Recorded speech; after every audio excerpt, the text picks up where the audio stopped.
Welcome to the MK12 marking machine unboxing video. Here we have the carry case for the machine and the starter set.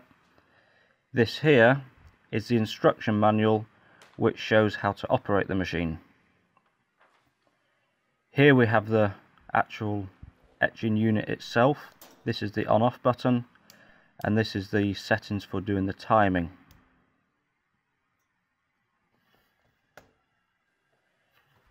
Here is the cable for the hand stamp. That just simply plugs into the front of the unit.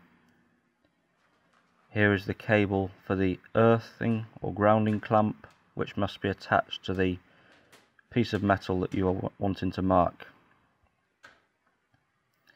Here is the hand stamp with the carbon block and felt already attached with the O-ring. This here is a long life stencil. Attach the clamp to the metal and then simply pass over the top of the stencil to produce the etch on the surface of the metal.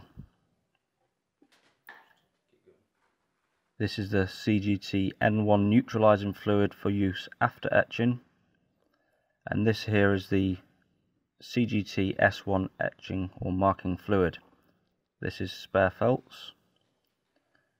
And again, simply pass over the top of the stencil to produce your mark into the surface of the metal. Thank you for watching. Have a great day.